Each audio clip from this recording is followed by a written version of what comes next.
G'day, mate. How are you? I had a bit of technical difficulties with the webcam and YouTube and the software and stuff. So hopefully it's all working and you can hear me just fine.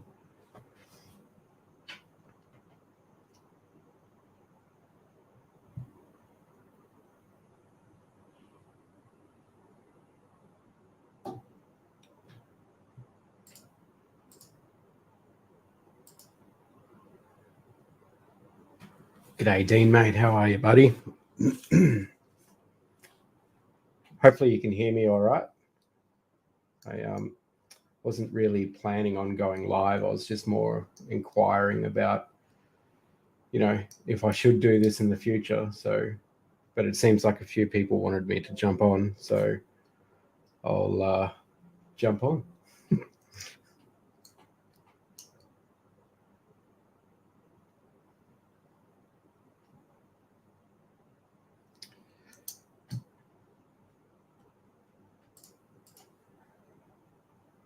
Told Buck that I was on, but he was giving me a bit of flack.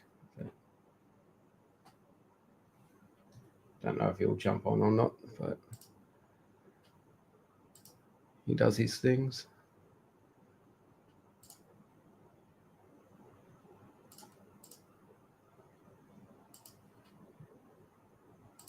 Well, that video wasn't too bad. Like, I was a little bit worried about how the audio would turn out. But yeah, it seemed to be all right in the end there. Yeah, those ribs, Peter, mate, they were damn good. Yeah, damn good. Very, very soft and tender.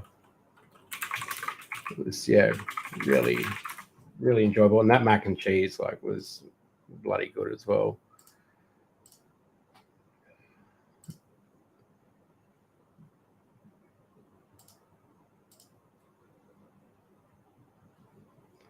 So, yeah, sick.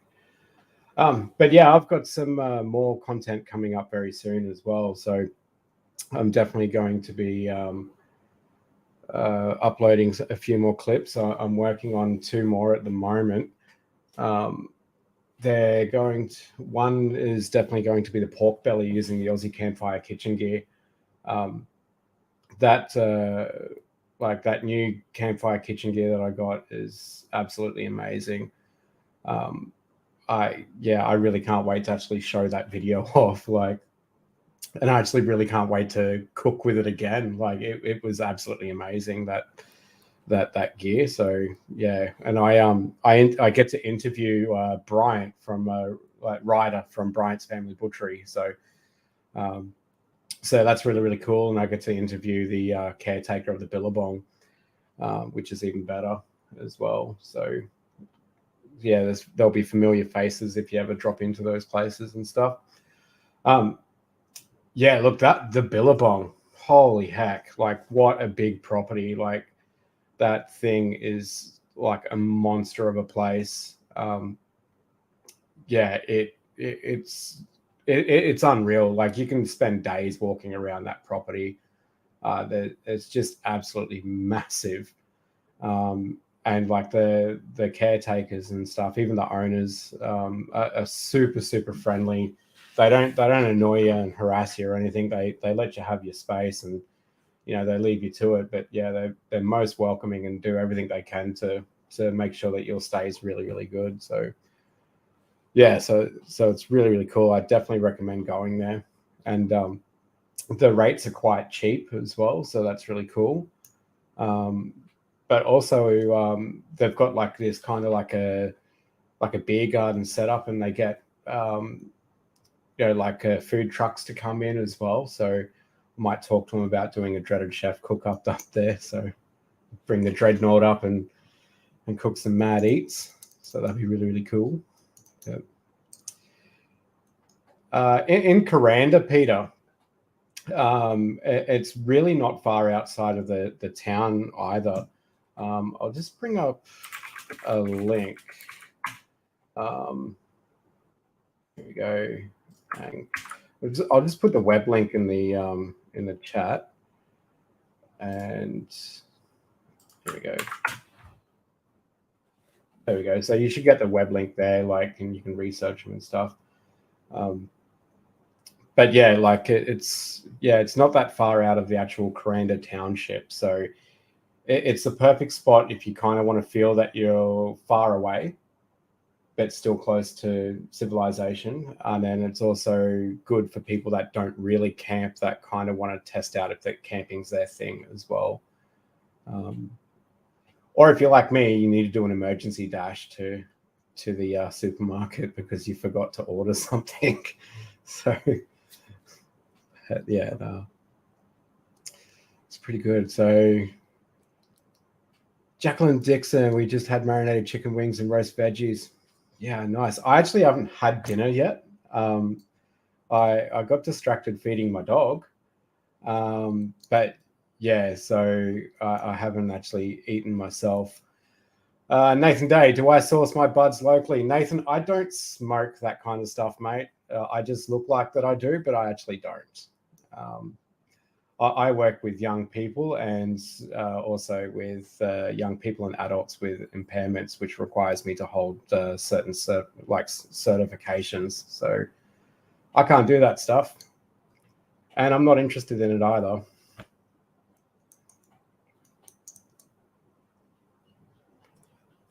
G'day, Luke. Thanks for joining, man. It was it was really cool for you to join into the street, like the premiere as well. So yeah, young people do rock. Most of the young people I work with, though, have got some stories to tell. They're not always in the best environments and stuff, but yeah, if I can do my bit to help them out and like get them where do they want to go, then that's really, really cool. I'm happy to do that.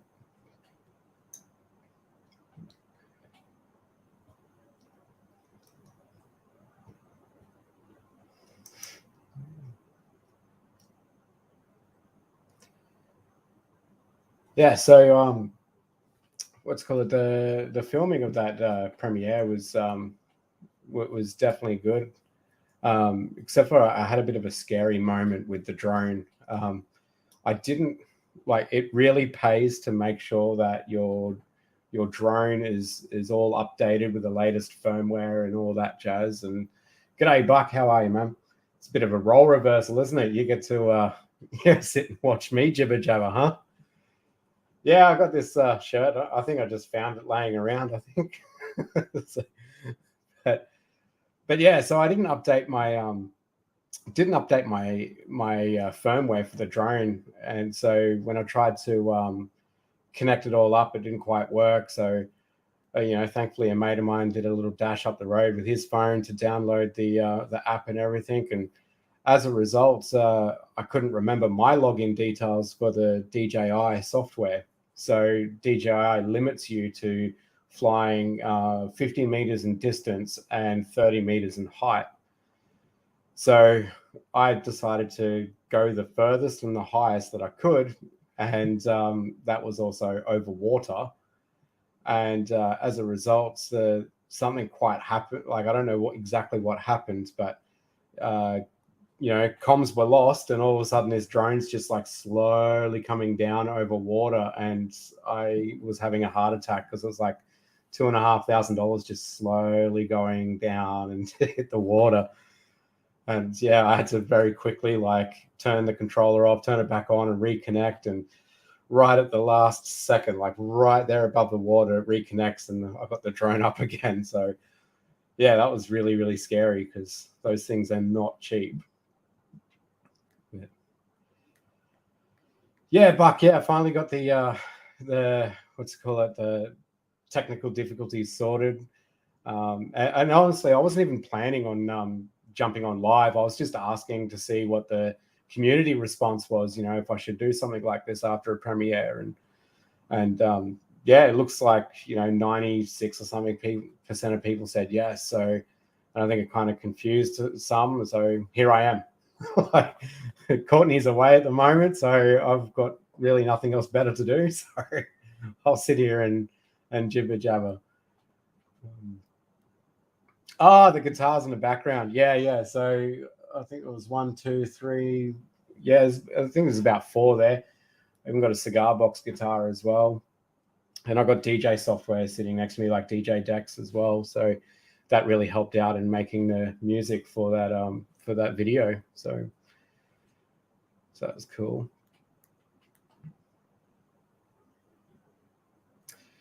BT Dan, some of my favorite bands and artists. Look, I like kind of all music. I do I do find myself loving the grunge and the hard rock and the metal, but then I'm also a fan of like gangster rap. So I kind of like it all, and I don't mind my doof type beats. So yeah, I don't really have too many favorites, but yeah, I like a bit of everything. It depends on what mood I'm in. Get Buck on, you reckon? Oh, I don't know how I do that. Like, I'd happily do it, but I think I can do it. Hey, Buck, what are you doing, mate? Oh, you jumping on or what? Yeah, look, there's an invite. See what happens. Yeah, Parkway Drive is actually sick. I worked with a waitress when I was wearing the jacket full time, and her cousin was like, I think it was the bass player or something like that. Yeah, so it's cooking dinner.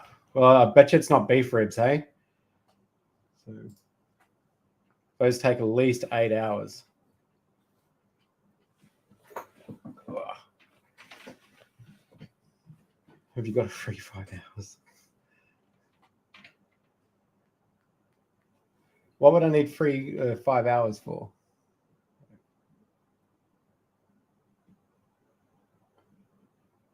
Bacon egg pie, it's nearly ready. So when did we get that video premiere, mate? I'm down with the bacon and egg pie. That's cool.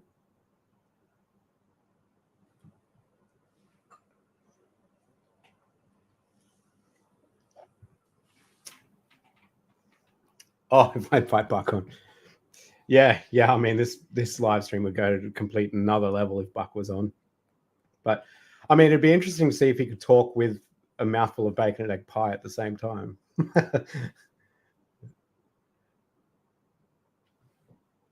Yeah, we could do a live pie review. But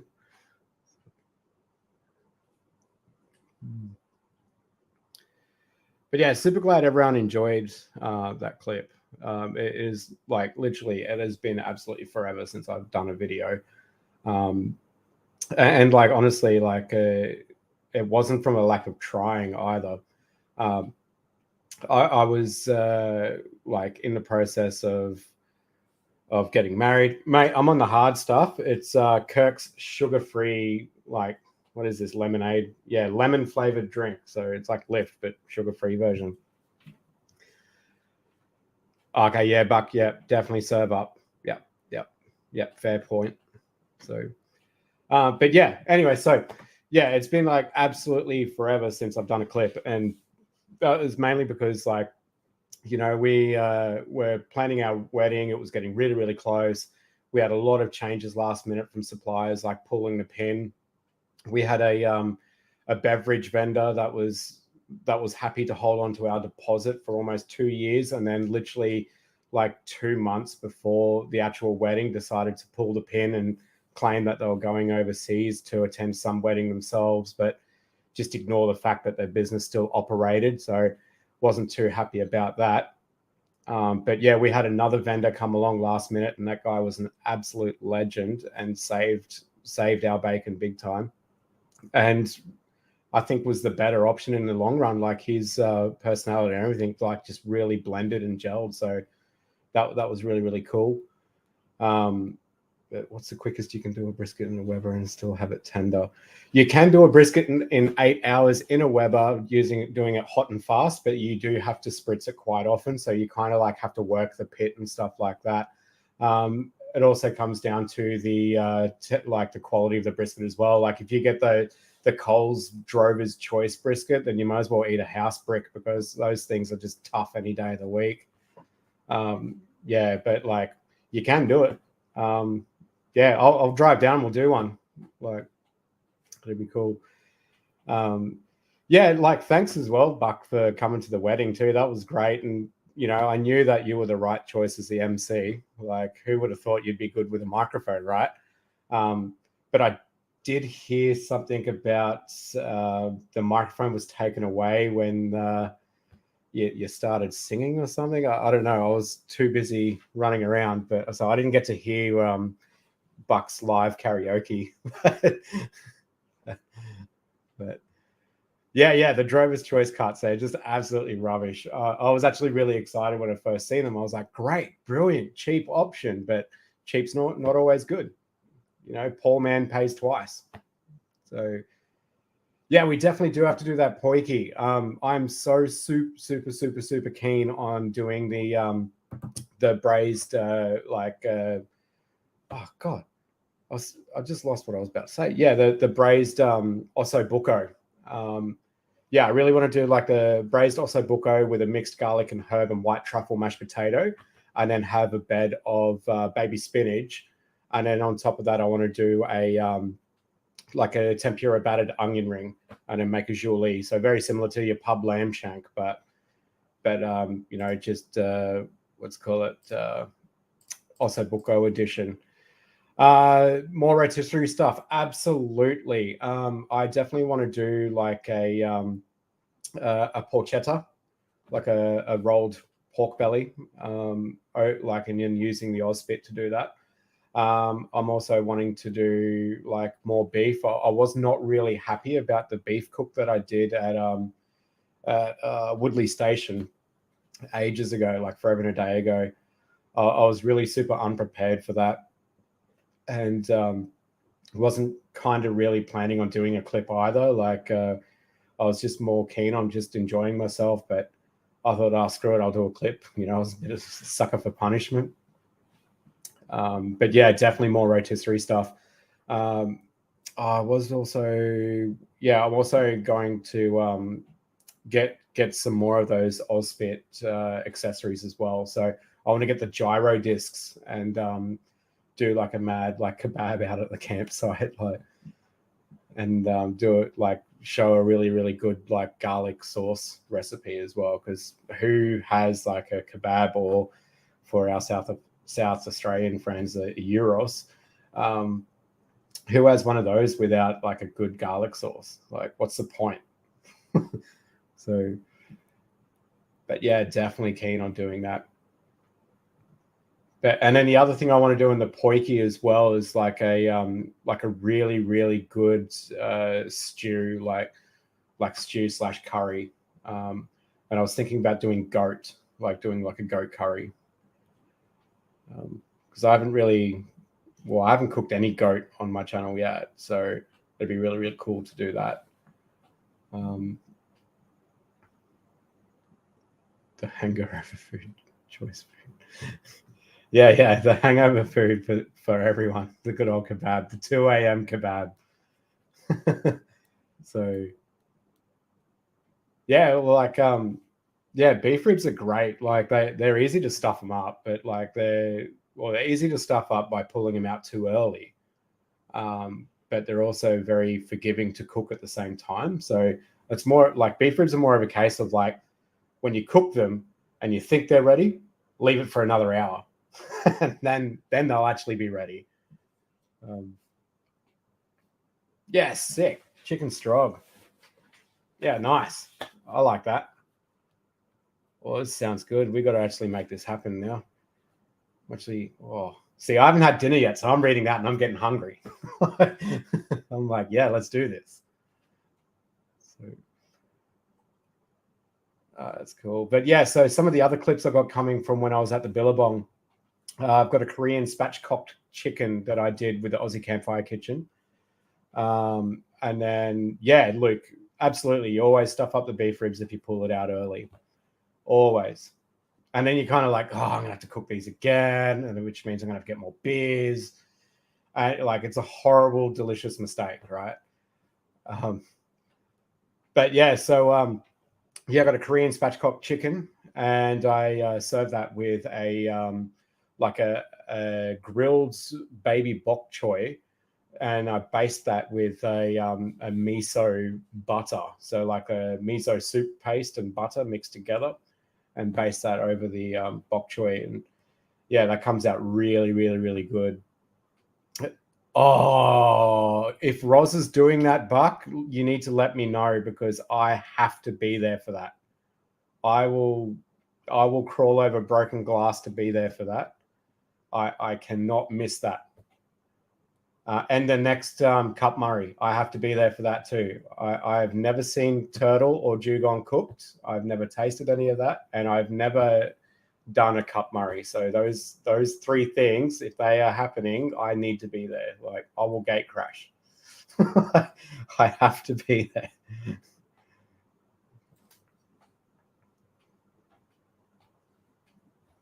Yeah, so so I got the Korean spatchcock chicken, and then I do a Brazilian pork belly, and I cook that using the Aussie Campfire kitchen gear as well, and then and I serve that with a like, originally I had planned for a cinnamon crusted glazed pineapple, and having that as a slaw, so like doing the cinnamon pineapple slaw. But like Woolies down the road, like, they really stitched me up.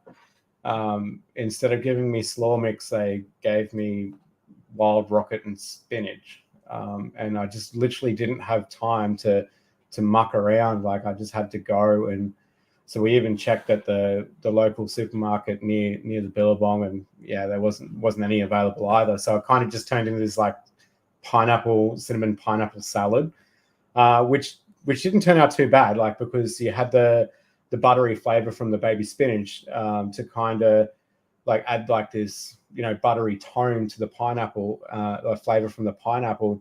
But then you had the rocket come in and give that pepper kind of flavor, and it just kind of blended together and worked out really, really well, especially with the Brazilian pork belly. So it was absolutely great, like, overall. But yeah, Roz refuses to eat turtle and dugong. It always appears as Torres Strait Island feast. Yeah, yeah, like, I understand that. Like, I've got a pet turtle, and then there's also like jack turtle. So I don't know how I go about eating turtle myself, but yeah, but dugong's got me like proper curious. Like, I've heard that it's quite oily, and I've also heard that it can be tough if not cooked properly. So I'm just like really curious about that.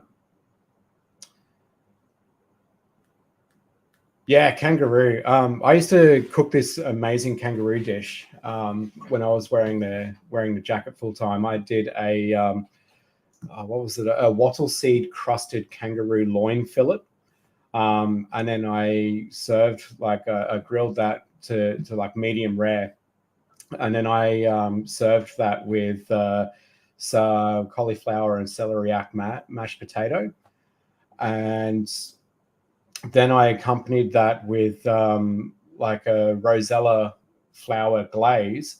And then I actually got the rosella flowers and candied them as well. So they were on the dish as well. So it came like this like Australiana kind of feast, and it just always walked out the door.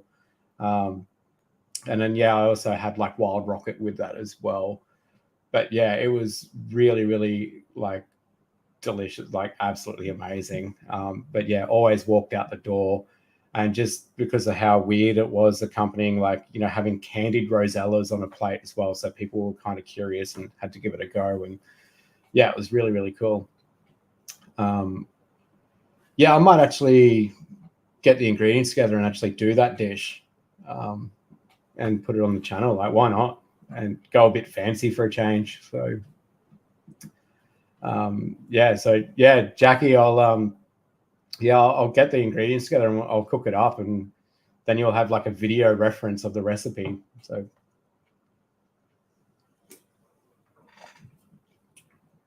Yeah, kangaroo can be easy to stuff up, especially those loin fillets.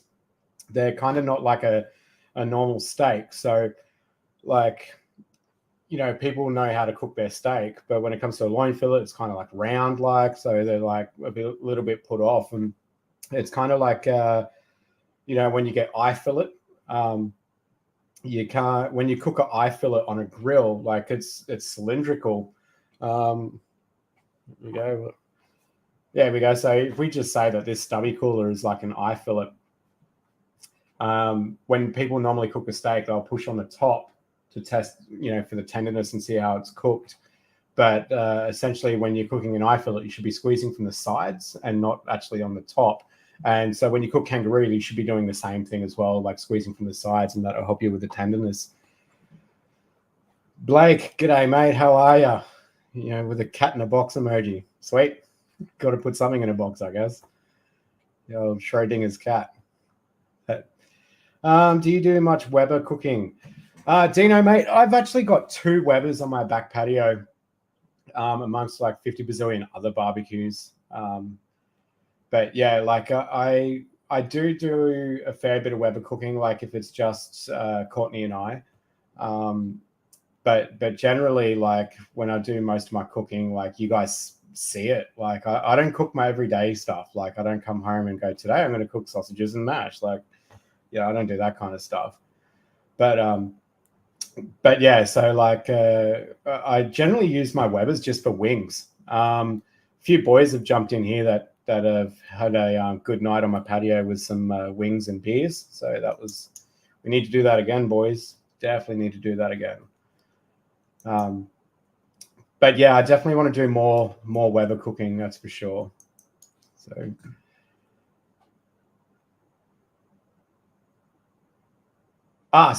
that's okay, Jackie. You don't have to worry about the built-in thermometer. So there's definitely a few things that you can do. As we're talking, I'll bring up a couple of thermometers that you can get. Here we go. Where are we? So I'm just trying to do multiple things all at once here. I have a pork every weekend. Yeah, nice. I haven't actually done a whole roast in in the Weber. I've always just done like smaller things, like the wings and then like doing like a chicken breast and stuff. And hey, Luke, thanks for jumping on, man. I really appreciate it. Like, best get those kiddies to bed. But I'll catch up soon, man. Thanks for tuning in. So, yeah, Gidgey, he needs to do some cooking, Buck. Like, I see photos of his food and I'm like, damn. But then he never chucks anything up. Like, I hardly see it. So Jackie, here is a single probe thermometer that I used in my video. That's really, really good and super, super reliable. And yeah, like definitely 10 out of 10 recommend. And here is something that will get you going as well for checking the temperatures internally of your pit and what it's running at, as well as probing into whatever it is you're cooking to make sure the internals are good. So yeah, those 2 links, you'll be absolutely perfect. Very, very cheap too, like $40. So yeah, like if you throw in postage or whatever, like it's probably $100 for both. So you'll be sweet as.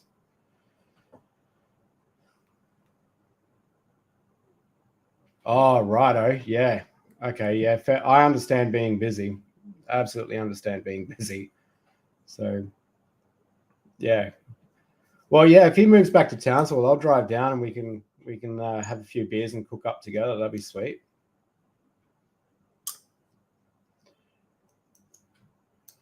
Hey, mate, you're eating cheese on toast. I haven't even started cooking dinner yet. So yeah, you're doing all right. I mean, Buck's having a pie. Like, so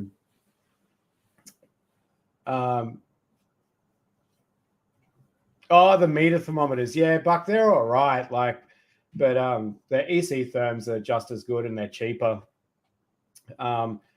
I reached out to Meta and like asked them if they were interested in giving me like some form of a discount to promote their wares, and like before they even like come into Australia as to what they are now, and they didn't want a bar of it. Like they were actually quite rude. So I thought, oh well, screw you guys then. Like, you know, like they could have been nice about saying no. Like I know I'm only a small fish in a very big pond, but you know, there's a way to respond, and their response was not very nice at all. So yeah, I can't support Meta. Yeah, those Oz pigs look pretty cool. I don't have one, but I honestly I can't really justify getting one either when I have a patio full of barbecues. Like I don't know how I'm going to get that over the line.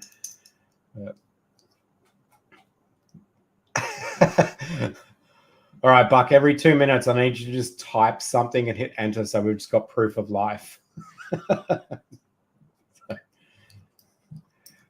Yeah. So yeah, like I'm going to go back up to the Billabong next week so I can get more scenery footage, and they've got a 4-wheel drive track that goes around the whole property. I used to work at the Billabong a very, very long time ago. It was a it was a bit of like a touristy kind of destination for a while. They had these big like expedition trucks kitted out like 12-seater kind of bus things, and so like Japanese tourists would jump in and they'd take them for a send around this 4-wheel drive track and give them a bit of excitement. Then they'd come back and pat a whole heap of kangaroos in this like big kangaroo enclosure, and then they'd come to the saloon bar where I was cooking, and then they would have like an Australian type barbecue dinner. And yeah, it was really, really cool. But I kind of think like COVID stitched them up a bit, and so yeah, they no longer have the tour groups going through there and stuff. But when I was there, I remember like being in this kitchen, like slicing up the big giant like rib fillet and slicing it into steaks ready for these customers like to cook up. And I'm like, just in my own world, like living my chef life, just slicing away, and all of a sudden you hear this thud, thud, and I'm like, what the heck is that? And I looked up and I looked at the door, and there is like this big giant bull with these massive horns off its head standing at this door. And I've pretty much got its ancestor sitting on a cutting board in front of me. And I'm like looking at the bull, looking at this steak, like going, oh my God, what do I do? Like there's only one way in and one way out of this kitchen, and there's a bull in front of it. This is not looking good. And so I've called out to the window to one of the owners, like saying, hey, there's this big bull with big horns, and I'm scared, like, you know, like this is not what I signed up for. But yeah, the owner comes running around and like gives him a good whack on the butt, and he backs up a bit and just basically says he's hungry. So yeah, like he got a bit of a feed and a head scratch from the owner, and he backed away. So like my heart's just thumping the whole time with this big bull. And yeah, especially with its ancestor on a plate, you know, on this cutting board in front of me, I was just like, oh my God, this is how I go, like this. So yeah, it was bloody unreal. I'll never forget that ever. It was absolutely amazing, that experience. But yeah, if you're ever in Cairns, I absolutely recommend going there, like and doing like an overnight or a 2-nighter camp. It was absolutely unreal. They had live music going on when we were up there, and from our campsite we could hear it. And there was some guy rocking out on the didgeridoo. It was absolutely amazing. So, but yeah, I'll definitely definitely be going back there again. So the sister's on. G'day.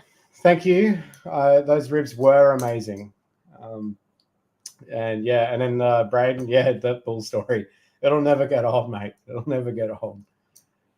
But yeah, so cool. How long have we been on for? 35 minutes. Geez, I'm almost getting into the buck times here. For an impromptu stream where I wasn't really planning on doing this, has gone for quite some time. Not bad, eh?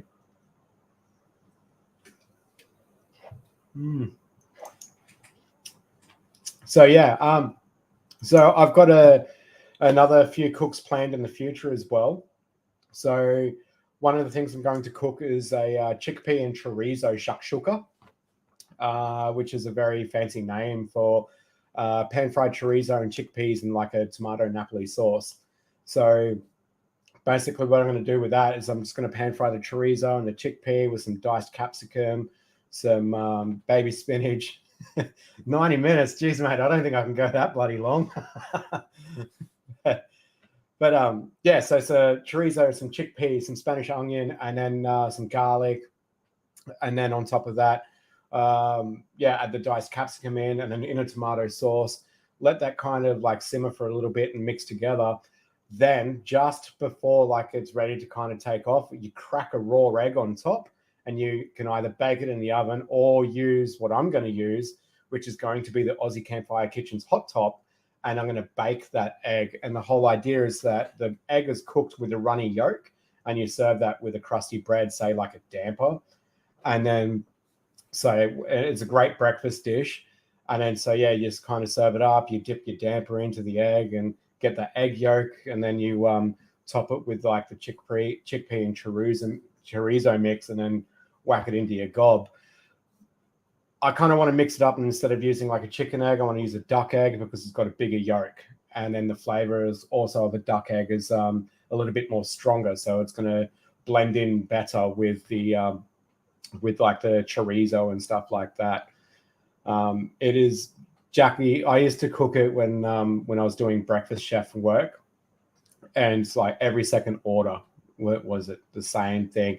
It was marketed on the menu as gypsy eggs. But yeah, so it just walked out the door every day. Like I would just cook like hundreds of these things, and we had like little clay dishes that we would, serve it in. So I just made up a big batch, because like 4 serves in one pan, because I knew that, by the time I actually got one ready for the oven, there'd be 3 more on order. So yeah, I just started like just bulk cooking them and smashing them out. But yeah, so that's one cook that I'm going to do, and that's going to be really cool. The other thing I'm going to do is a picanha, like a beef picanha, like a rump cap.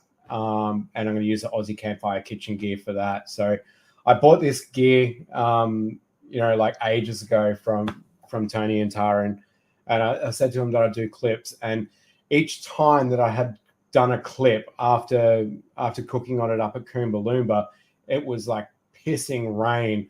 And so I had all this meat and everything ready to rock and roll. I'd have the campsite set up, everything all set up, and it just pissed rain. So I couldn't do it. So it's like, quick, get the camera gear away. And then all of a sudden plans had changed and you couldn't film it. Like it was just absolutely horrible. So now that we've got good weather, I'm really jumping on this, like, because yeah, like Aussie Campfire Kitchen gear is absolutely amazing. Like it is like stronger than anything in the world. It will outlive me, and like, which is absolutely great. So you pay a little bit for it, but like you're paying for quality, and you're paying for Aussie made, and it's local. So like, yeah, you're paying, but like you're going to pay for something that lasts a lifetime. And like, it's just not gonna, like, if you can break that gear, good, like, well done. Like, really, well done. Like, because like I'm Wreck-It Ryan, and I have not been able to put a dent in this gear. Like, it is solid. So yeah, like it is just absolutely amazing. So I'm definitely going to do everything I can to cook a lot with it, and just make up for the lost time and the crappy weather. So yeah, so I kind of wish I had made it down there to Hervey Bay, Buck. It would have been absolutely amazing to take the Dreadnought down and just cook up again and do all that stuff. But yeah, like it was just too close to the wedding time off and stuff. So I had to get back to work, and I couldn't go back to my boss and say, hey, how about you give me another 2 weeks? But yeah, it was a shame I wasn't there. It looks like it was really good fun, and yeah, I kind of missed, doing big cook-ups for a big crew. So yeah, maybe next time or something. I know you say that you're not going to do another one, but we know that's not true. So you're definitely going to do another one. Yeah, exactly. You're paying Aussie, and yeah, definitely grandkids and great grandkids will, will definitely get use out of that Aussie campfire gear. But hey, by the looks of things, Gidgee Gorilla and Tony and Taran, like Tony did that paella, like that looked amazing. And then you guys did those really Scotty Jennings gave me a call and said, "Hey mate, we got a crap ton of pears and bananas. What do we do?" And so I was just like, well, here's some options. And yeah, you guys handled it. It looked like it was an amazing time. So maybe next time I can just go there as a no, they won't. Right, $50, Buck.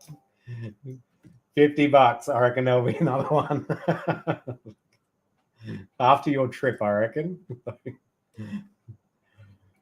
but yeah, maybe the chef can have a camp up. So, but yeah. Oh yeah, from what I've seen, everyone ate absolutely well. There was no ifs, buts, or maybes about that. Sorry, I got the old man messaging me here. You still awake? He's down in Victoria, so apparently it's cleared up. It was raining heaps down there.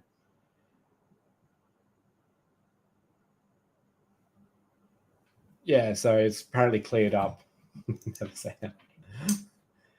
So yeah, he's got a Hilux now, so he's got a really cool Hilux and got a caravan himself. So he unfortunately had a bit of an accident. So not his fault. He wasn't hurt. He wasn't even in the car or anything. He was parked on the side of the road and not even in it. So yeah, will do, but yeah, definitely will do. But so yeah, he's got himself a mad Hilux. So I can't wait for him to get himself up here so we can go camping and forward driving together. So that'd be sweet as. Hey Terrence, how are you, mate? So you're jumping on. I'm probably gonna kill it at the 1 hour mark. Again, like I haven't had dinner, so I want to kind of cook and stuff, and I'll probably give the old man a call as well. Birds on Barren, Buck, I don't know if they're still open anymore. I did hear that it's kind of like changed owners and stuff like that. But yeah, look, if Birds on Barren's still going, that'd be like we spoke about, that would be the best place to host a camp up. And yeah, very much like the Billabong. Even the Billabong will be a good place as well. They've got toilets and showers and stuff. And but yeah, the Birds on Barren is still just outside of town and all that jazz. So that'd be really cool to do. I think I've got something really, really cool to show all of you. I just don't know where I've got it hiding. Yes.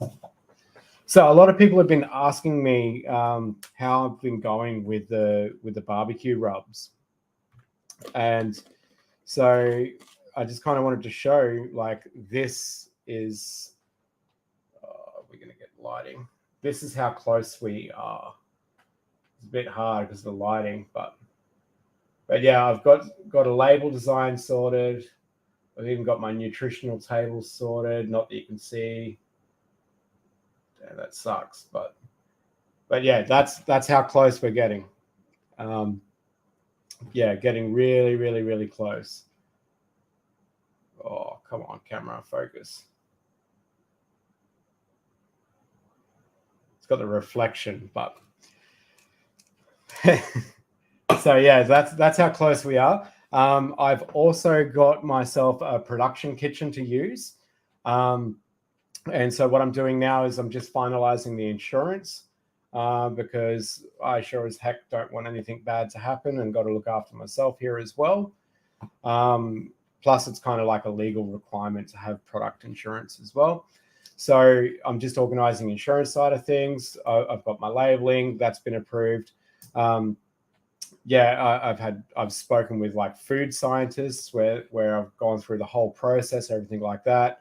They're all happy days with it all. So all that's setting me back is literally the startup costs, which I'm hoping to achieve very soon. And then once I've got the startup costs and got the insurance paid, I'm straight into production. So So yeah, we're way closer than what we were like before. So it's been a journey and a half. Dean, I wish the rubs would be sold in Woolies. That would be amazing. But I don't think I'd be that successful that quick. Like I really don't. Yeah, that would be really, really cool. But yeah, I don't even think the local IGA would stock my stuff. I think I'd be very much online only for a long while. So, but yeah, we're getting very, very close. Yeah, the Kitchener Paradise Camps Buck, that would be spot on, and not too far from anyone. Yeah, definitely be a good space, that's for sure. But I don't know, like I kind of think it'd be cool to do like a dreaded chef camp up, but like I kind of feel that it only like 3 people would show up, like like myself, Courtney, and maybe like Buck and Roz, and that's about it. So I don't really want, like, I'm a little bit scared on that front. But yeah, the rubs make any meal look good. Yeah, the rubs should be good once they're out there. So yeah, look, the old man's on, so now everyone can say hello to him yourselves. So but yeah, the rubs are coming along nicely. Yeah, just gotta basically get that startup cost. I'm also working on something really, really cool. Cairns is going to be having its very first beer and barbecue festival. The FNQ Beers, FNQ Barbecue and Brews Festival. Myself and an event partner have been working very, very hard to make that happen. So we're organising like local breweries to be involved with beers, and then we've also got food trucks coming, and then there's going to be a barbecue competition component to it as well. This barbecue competition is not like your normal barbecue comps. I didn't want to make it like your run-of-the-mill barbecue comps that you get everywhere. So like cook a brisket, cook your pork ribs, cook your chicken wings, cook your beef ribs, away you go. And if you're a first-time competitor, you're straight into the box with the guys that have competed like 10 times before, the seasoned vets. So I really, really didn't like that format. So what I've done with this is I've made it a different category. And so we're still going to have the favorites like your chicken wings and your briskets and your ribs and stuff. But what I've done is I've separated it in a way where the first-time competitors, so the unseasoned competitors, can still compete against the seasoned competitors, but they'll also have their own categories where they'll compete amongst themselves. So it allows opportunity for those seasoned barbecuers to provide that support and mentorship to the new guys, the unseasoned, and be able to boost their own skills up and get over the challenges and stresses and pressures of actually going into a barbecue comp for the first time. So then it allows for an even playing field, but it also allows the unseasoned competitors, like the first timers, the newbies, the weekend warriors that are actually really good as well, to go up against and test their skills against someone that's competed heaps. So it's fully complex, the judging system that I've worked out, but it's actually all figured out in the background, and it's going to be so super cool. And the plan is to actually build it up to start here, iron out the kinks, and then next year go bigger and better. So we've got for next year, we've already got some big time sponsors on board. So that's super, super cool. And we've got a really, really amazing, like absolutely perfect location for next year, and it's pretty much signed, sealed, delivered. So I'm super excited about that. But it just means it's going to be a lot of work. Dean, nothing wrong with the Weekend Warriors. Absolutely nothing wrong. It's the Weekend Warriors that I want in these comps, because it's the Weekend Warriors going into these comps that learn that they're not Weekend Warriors. They're actually passionate about what they do, and they're actually a lot better than they realize. And that's why this comp is crafted the way it is, because I really want those people that are kind of like second guessing themselves to actually go, nah, screw it, I'm just going to go in and see what happens. And they'll be absolutely surprised how well they actually do. It's because that they have that second guess where they go, oh, no, I better not. Yeah, like my first comp, I came last, absolutely last position. Actually, I think I came second last, but it might as well have been last. I think it was like 2 points between last place and myself. And yeah, I did pork ribs, and yeah, it just came like way down the bottom. And yeah, it was a massive learning curve. I had so much fun. The very next comp that I did, I came first. And then the next comp after that, I came first. So like you got to go through the experience to understand where you're at. And if you don't take that step and that first jump, like you're not going to figure it out, and you're going to be forever wondering. So yeah, I threw myself into the ring, and yeah, I was definitely down the bottom, but I haven't been down the bottom since. And there's nothing to say that other people can't do the same. So yeah, so there's nothing wrong with a weekend warrior.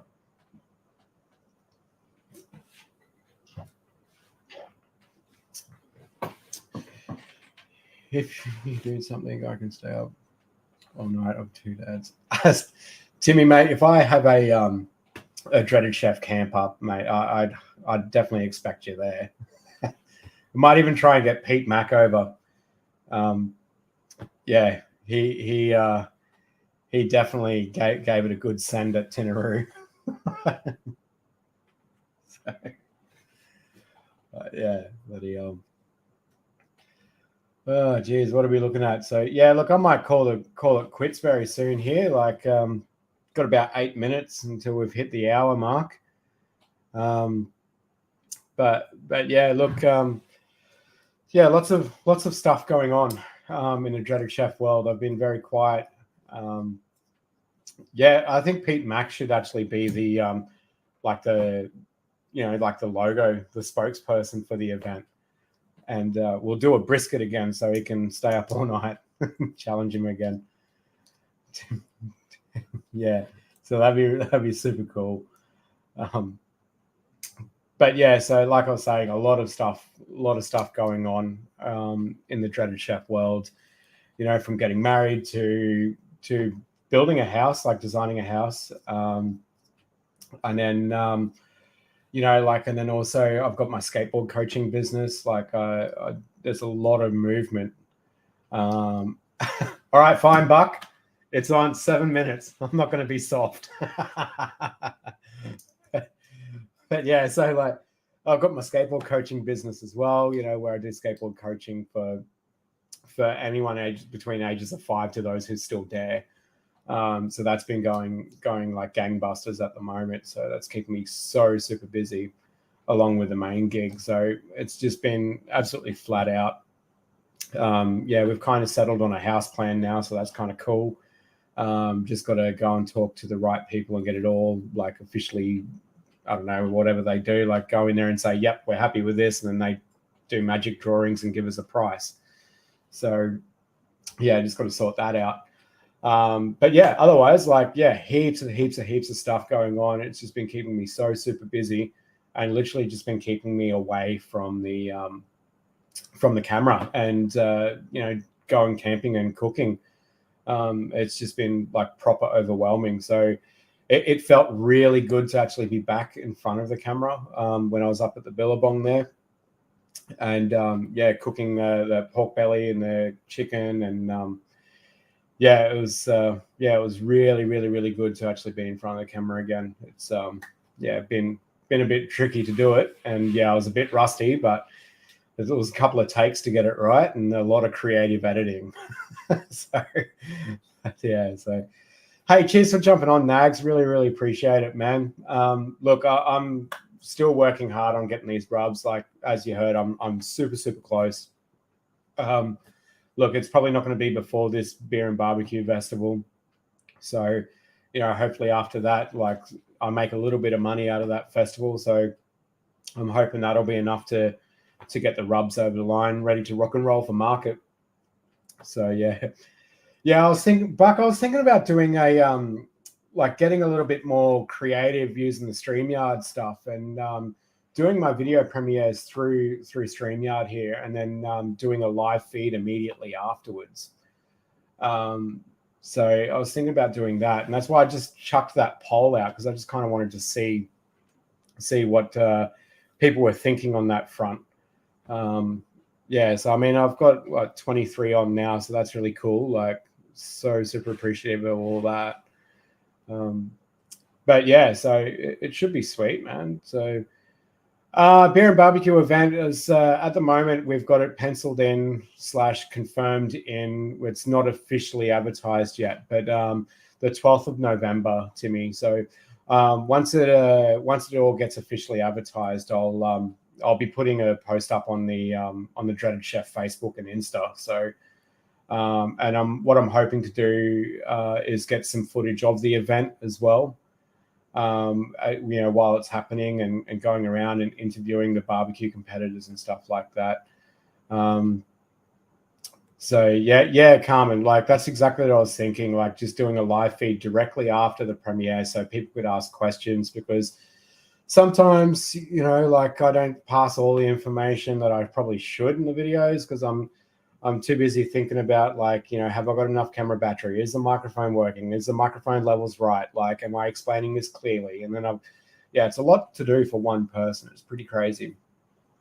But yeah, I thought that would be a great way to make up for it. People can ask questions directly afterwards. But yeah, so I did see a question around peppers before. I didn't quite get it. The taste difference between normal pepper and our native pepper. It's different flavors. It's like the difference between like a Szechuan pepper and a cracked black. Like, they're just different flavors. So yeah, but yeah, so it'd be super cool, like to do these live streams after the premieres and stuff like that, and just catch up, have a chat, and yeah, chew the fat, get all the food puns. And then, yeah, we'll just do that. But I definitely might have to eat, before I do this as well. I'm getting a little bit hungry now talking about food. So some of the other things I'm going to be doing with the Dreaded Chef is also revisiting, like earlier in my channel, like I never showed my face. I never spoke. I didn't have microphones, and I didn't have the confidence to stand in front of the camera and cook. I was actually quite worried about and quite fearful of ridicule and people saying negative things and trolling and all that kind of stuff like that. Now I kind of don't give a crap, and I kind of hold two middle ones up to that. But yeah, basically, so the plan is to actually remake all those dishes in a better quality. So, and then actually talking and instructing through it. So one of the things I'm really, really excited about doing is the beef roularden that I did. That is absolutely delicious, that dish. So I'm really, really keen on doing that. And there's a few other things that I did that was really, really cool. So just getting those and just making them better. Like, really, like I started using a phone and a phone gimbal to now using like 4 DSLR cameras and crazy gimbals. I've got more camera gear than a camera shop, I reckon. It's unreal. And I've just slowly saved up over time. And yeah, I mean, one of my camera gimbals alone was like $2,000. So yeah, and then like I bolt on like a $2,000 camera to that, and then I bolt on all this other stuff. So Buck's seen it at Paradise Camps, that whole rig setup that I had there, and it's grown since then. So it's probably around about like $8,000 that I hold in my hand just to film the scenery footage that you see. So yeah, it's pretty crazy. So yeah, and then the Maniac, his camera skills are very good. I don't think he uses the same amounts of cameras. I think he just knows how to use his one camera better. Like, I've got all, what is it? Like I've got all the toys and no idea, or something like that, whatever the saying is. but yeah, I'm pretty much like that, really. But each video I learn more and more and more. So I really like the filming and the editing process, and then obviously I enjoy cooking. So yeah, like each video I learn more and more. And then what I do is I watch like YouTube videos as well, like I don't even watch any like cooking videos on YouTube, really, to be honest. Like I watch a few and stuff, but not too many. I'll watch a lot of like camping videos and stuff like that, and I just look at the shots that they use, like the camera angles and everything like that they use for their scenery, and I try and do that as well. And that way, and then I kind of learn how to do it better. And same with my editing. I watch a lot of tutorials and read a lot of like tutorials on my editing process. But yeah, gee, a lot of work goes into it. Like that that lamb cook in Paradise Camps, that whole lamb, that was like a 4-week plan. It was 4 weeks of planning leading up to actually getting there on the day. The old man even built me a barbecue, like to crucify that lamb. Like, so there was even like, you know, he did some drawings up and then went to Bunnings and, you know, got the materials to make that barbecue. And, you know, it was a lot of planning that went into it. And then I think it took about 2 weeks to edit it. Like just to, I think it was like 30 minutes. Like it was almost like 6 weeks of work for 30 minutes, you know, like, and, yeah, like MK2, mate, like, yeah, those drones, they fly themselves unless there's a little bit of a glitch with the phone and it starts slowly coming down, and then it freaks me out a bit. But, yeah, good boy. Thanks, man. Really appreciate it. Like it actually is really good to be back on the old YouTube. So, yeah, it feels really, really good. Yeah, look, Rochi, mate, I wish the more I did it, the easier it would get. But like, I don't know, like I like to kind of keep pushing myself to make you know, each video better and better and better. I set a massively high bar with that lamb cook. Like that video, that whole lamb at Paradise Camps came out absolutely amazing. I think that is the best video I've ever done in my life. And prior to doing Dreaded Chef stuff, I was doing other film projects as well. And I think that was the absolute best that I've ever done. Yeah, that was a high bar. And that actually created a lot of pressure as well, because I was like, oh, I don't think I can top that. I don't think I can match that. And then I'm like, all right, I'm going to put this beef rib video out and see what happens. So, oh, man. That was good stuff. So, watching a child grow into a man. Yeah, woodworking. I absolutely love woodwork. I'm hopeless at it. Yeah, I've got Triton workbenches to save me, because like if you handed me a saw and said cut a straight line, I'd show you corners straight away.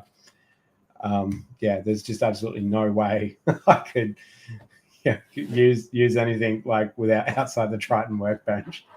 Yeah, all the gear and no idea, Buck. That's the saying. That's me. I've got all the gear and no idea. Yeah. But no, Phil's really good, mate. Like, oh yeah. Well, until I slice my finger. Yeah. Well, that we edit that stuff out, Buck. We don't talk about that stuff. That's Fight Club, mate. but no, Phil's camera, like it is an amazingly crystal clear camera. Yeah, like he is, like you can tell that his camera settings are on point. Like he's got that skill. But yeah, he definitely does look at the camera for 10 minutes and realize that he's live. I caught him out the other day. but yeah, like, yeah, slicing that finger. Oh, gee, that was annoying. You know what? It wasn't even my knife. It was the old man's knife. And there's a bit of a chef saying in the kitchen is that a knife is never truly yours until it tastes your blood. And so I kind of feel that I own that knife now that it tastes my blood, and it's no longer my old man's, it's actually mine. So when he comes up, I might have to take it off him. He focuses at manual. Yeah, look, mate, so do I. I use manual aperture, manual focus, manual shutter speed, everything like that. You know, I make sure that my frame rate, is double my shutter speed, everything like that.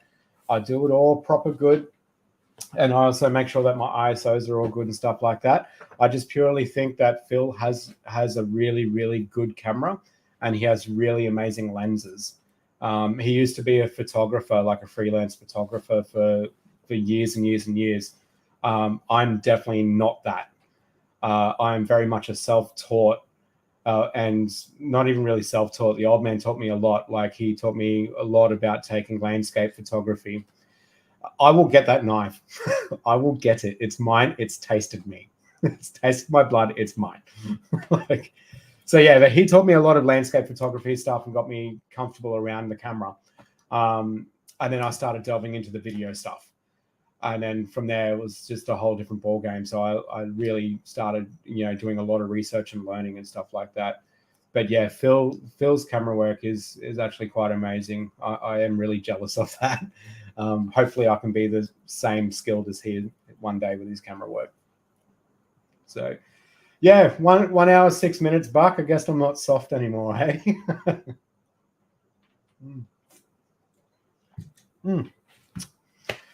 Right, look, I've gone 1 hour, 7 minutes now. I think I might pull the pin. I don't think I'm ready to go Bucks 1 hour and 1.5 hours, 90 minutes. I mean, I'm not far off, but I've still got to eat. I've still got to cook dinner and eat. So, but yeah, look, hey, thank you all so much for jumping on this live stream. It was very impromptu. I really wasn't planning on going on live. So, really appreciate all that. Super appreciate everyone watching that video as well. Like I said, it's been forever. I was a bit rusty on the camera.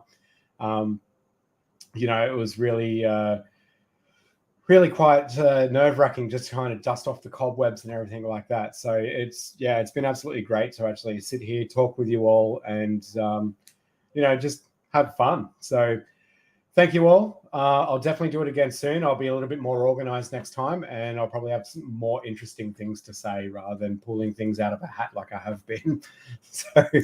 But anyways, thank you all so much. Super appreciate it. And we'll definitely talk again soon. See you all.